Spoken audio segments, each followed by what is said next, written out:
Título paulista para o Corinthians cada vez mais perto. Te atualizo também no vídeo de hoje do canal do Nicola sobre as negociações por um zagueiro oferecido ao Corinthians na semana passada.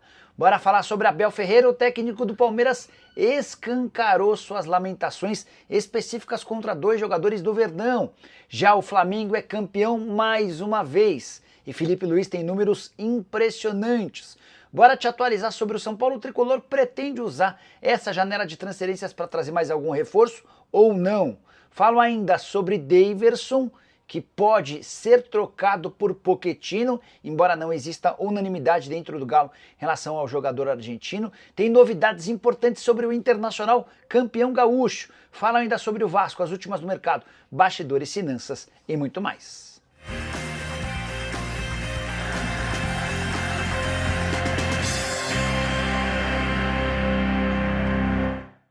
Fala aí pessoal, sou Jorge Nicola, bem-vindos a mais um vídeo do canal, sempre bom ter vocês por aqui, sem perder tempo, pedir para deixar like, se inscrever no canal e ativar as notificações. A primeira informação é sobre Neymar, que foi até Curitiba, assistiu ao jogo e a vitória do Peixe por 4-1 contra o Coxa, mas não jogou. Depois da partida, ele falou sobre a frustração de ficar de fora da seleção brasileira, abre aspas, faz parte, estou me recuperando, melhorando cada vez mais. O jogador prometeu estar 100% para a estreia do Santos no Campeonato Brasileiro contra o Vasco em 30 de março. Já Léo Condé, técnico do Ceará, segue com 100% de aproveitamento contra Juan Pablo Vojvoda, o técnico do Fortaleza. No último sábado, na primeira partida final do Cearense, vitória do Vovô por 1-0. Agora o placar registra, no confronto entre esses técnicos, 3 vitórias do Léo Condé e nenhuma de Juan Pablo Vojvoda. Já o Newcastle quebrou um jejum de 70 anos sem títulos importantes. A equipe dos brasileiros Bruno Guimarães e Joelinton venceu o Liverpool por 2-1 nesse domingo e ficou com a taça da Copa da Liga Inglesa. Que baita jejum, deu até inveja para minha portuguesa. Para completar o giro de notícias, contar que na noite dessa segunda-feira, por volta das 8 horas, lá em Luque, cidade vizinha a Assunção, no Paraguai, sede da Conmebol, conheceremos os grupos da Libertadores da América e também da Sul-Americana. Expectativa alta para os brasileiros envolvidos nas duas competições. Preciso falar agora sobre o Vasco, mais especificamente da 777, que está sob investigação internacional.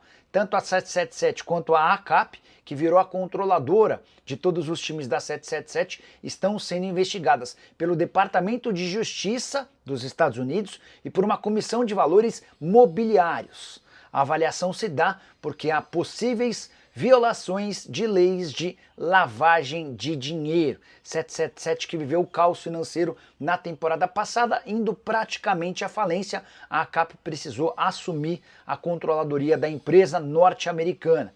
50 pessoas foram intimadas, pouco mais de 50 para ser preciso, foram intimadas. São funcionários e ex-funcionários da 777 e da ACAP, com a lembrança de que a controladora da 777 também é alvo de processos nos Estados Unidos que incluem má gestão e interferência em contratos, só para vocês entenderem a fama dos dois parceiros vascaínos na SAF. Bora falar agora sobre o Internacional, campeão gaúcho depois de 8 anos. Me chama a atenção uma informação que vem do Rio Grande do Sul. Antes da decisão contra o Grêmio, que terminou com empate 1-1, o Inter se sagrou campeão porque havia vencido por 2-0. O técnico Roger Machado solicitou da diretoria a quitação de uma dívida antiga, de 2006. E o credor era um pai de santo. Você vai entender essa história que é no mínimo curiosa. Pendência começa lá em 2006, quando o Colorado solicitou os serviços do pai Danilo para a Libertadores da América e para o Mundial de Clubes. O Inter venceu ambos, mas não pagou o pai de santo.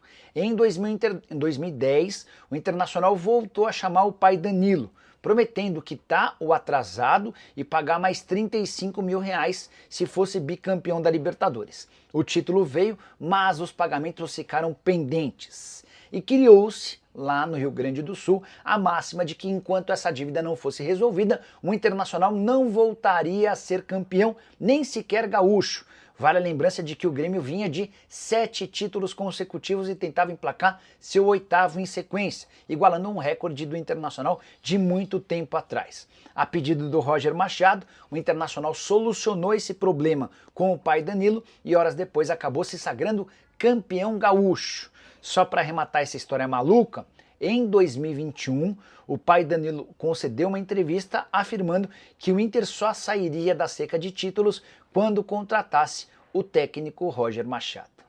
E aí, o que você pensa sobre essa história? Já usa o espaço para comentário e registra a sua opinião, beleza? Bora mudar de assunto e falar de Daverson por Pochettino. Quero contar com exclusividade que o Daverson está forçando a barra para deixar o Galo. No Atlético ele ganha R$700 mil por mês, entre salário, direitos de imagem e luvas, contrato só até dezembro. Fortaleza já se dispôs a pagar um pacote de 900 mil mensais por 3 temporadas, e é diante desse cenário que o Daverson tem alegado para os dirigentes do Atlético que ele tem 2 pensões para pagar, tem a mãe com problemas de saúde e está diante do último grande contrato da vida dele. O Galo, pela comissão técnica, topa fazer negócio. Se depender do Cuca, o acordo está feito, especialmente porque o Cuca solicitou Pochettino, meio-campista argentino de 29 anos de idade, titular absoluto nas 2 últimas temporadas do Fortaleza. Nessa temporada tem jogado com menos frequência. Ele também tem contrato com o Fortaleza só até o final do ano. Então, entre Cuca e diretoria do Fortaleza tá tudo mais ou menos resolvido. O Daverson vai para lá, o Pochettino vai para Minas Gerais e o acordo está fechado. Só que dentro do Galo não há consenso nem unanimidade em relação ao Pochettino. Essa informação que me foi passada por uma pessoa do Fortaleza dá conta de que há uma divergência em relação ao nome do Pochettino, apesar da indicação e da defesa do Cuca, que tem acertado pra caramba nas indicações de atletas pro Galo. Foi o Atlético campeão mineiro, passa muito pelos jogadores contratados e indicados pelo Cuca. Apesar disso, não há um consenso em relação ao nome do Pochettino e essa definição deve aguardar mais alguns dias. Bora falar agora sobre o São Paulo. O tricolor terá reforços ou não durante essa janela de transferências. Você sabe que desde o último dia 10 de março e até 11 de abril criou-se uma segunda janela no futebol brasileiro, com uma observação: apenas atletas que disputaram campeonatos estaduais ou estavam desempregados antes do fechamento oficial da primeira janela podem ser contratados. Existiram algumas especulações no São Paulo. Fernandinho, ex-volante do Atlético Paranaense, poderia chegar. Thiago Mendes está descartado, como ele vem do exterior, só poderia ser contratado na metade do ano. Também falaram a respeito da chegada de um lateral esquerdo, de um centroavante. O que eu posso contar para vocês é que na manhã dessa segunda-feira não há nenhum planejamento em relação a reforços. São Paulo até gostaria de melhorar seu elenco, mas a condição financeira impede qualquer tipo de negociação, a menos que surja uma oferta extremamente barata, praticamente sem custos, de um jogador sem salário alto. Tudo porque o tricolor passa por enormes dificuldades financeiras. Hoje, São Paulo tem 3 milhões de reais a mais por mês com sua folha salarial em relação àquilo que poderia gastar de acordo com o FIDIC. FIDIC que inclusive salvou as contas do São Paulo, já foram captados 135 milhões e apenas 31 milhões destinados a pagamento de dívidas bancárias. O restante foi utilizado, entre outras coisas, para quitação de imagens atrasadas e uma série de outros problemas envolvendo o elenco. São Paulo que tem 4 reforços na atual temporada, todos chegaram sem custos. O meia Oscar, os laterais Wendel, o Enzo Dias e também Cédric Soares. E deve ficar por aí até a metade do ano, quando o São Paulo imagina já ter vendido 1 ou 2 jogadores com um pouquinho mais de facilidade para a contratação de atletas. Só para completar sobre o São Paulo, o tricolor vai a Luque, no Paraguai, nessa segunda-feira. Carlos Belmonte e Júlio Casares serão alguns dos representantes do São Paulo e há um encontro marcado para essa terça-feira com o Cerro Porteño, o assunto Bobadilha. São Paulo havia comprado o volante convocado para a seleção paraguaia do Cerro Porteño por 10 milhões de reais, referente a 60% dos direitos. Os clubes vão se encontrar para tentar chegar a alguma solução. Estou tentando descobrir do que se trata o problema entre São Paulo e Cerro Porteño. Hora de falar sobre o Flamengo, mais especificamente de Felipe Luiz, início arrasador à frente do Flamengo. Ele tem 3 títulos e uma derrota, ou seja, ganhou mais taças do que perdeu jogos. Isso porque eu não estou levando em conta a Taça Guanabara. Vi vários torcedores rubro-negros contabilizando 4 conquistas pro Felipe Luiz, que virou técnico do time principal desde o segundo semestre do ano passado.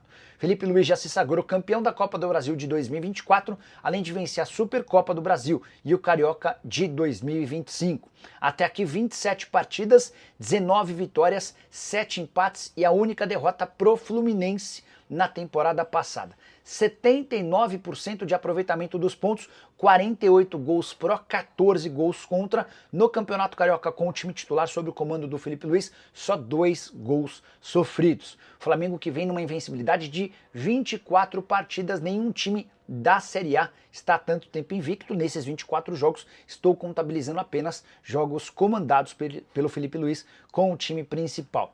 Só para arrematar, o Flamengo que ficou no 0 a 0 com o Fluminense, mas teve 2 gols anulados no finalzinho da partida. Contra-ataque puxado pelo Juninho e gol do Michael, gol do Plata, o segundo. Outro contra-ataque puxado pelo Juninho e gol do Michael. Ambos acabaram invalidados. Vi comentarista de arbitragem afirmando que o gol do Plata teria que ser validado porque não houve falta do Juninho num zagueiro do Fluminense. Para completar as notícias rubro-negras, o Flamengo também foi campeão da Libertadores da América Sub-20, domingo de 2 conquistas. Carioca por volta de 6h30, a Libertadores Sub-20 depois das 10 da noite. Empate 1 a 1 no tempo normal contra o Palmeiras e vitória nos pênaltis por 3 a 2, bicampeão da Libertadores de forma consecutiva. Hora de falar sobre o Palmeiras. Abel Ferreira decidiu colocar o dedo na ferida. E depois da derrota por 1 a 0 pro Corinthians, gol do Yuri Alberto no Allianz Parque, no jogo de ida da final do Campeonato Paulista, o Abel decidiu apontar culpados. Ele não gostou da forma como o Veiga e o Estevão se comportaram e transpareceu essa frustração na entrevista coletiva pós-jogo. Primeiro falando sobre o Veiga, abre aspas, futebol é eficiência. Não achei que o Veiga estivesse criativo e precisamos muito dele nesses jogos. Mas as marcações são cerradas e nos duelos de meio campo, eles, o Corinthians, foram melhores e mais eficazes, fecha aspas. Sobre o Estevão, a treta se deu porque o gol do Corinthians nasce de um contra-ataque de uma bola perdida pelo Estevão. O treinador português disse, abre aspas, ele poderia passar a bola para o Vitor Roque. Sendo marcado, não tem problema dar a bola para outros serem protagonistas, fecha aspas. Essa talvez até uma crítica mais forte, alegando que o Estevão tem sido mais fominha e tenta ser protagonista o tempo inteiro.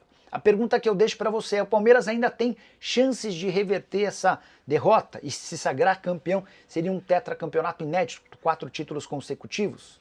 O Palmeiras perdeu as últimas 3 finais de Campeonato Paulista, mas todas fora de casa, conseguindo a reviravolta como mandante. Dessa vez, a reviravolta vai precisar acontecer na Neoquímica Arena, jogo marcado apenas para 27 de março.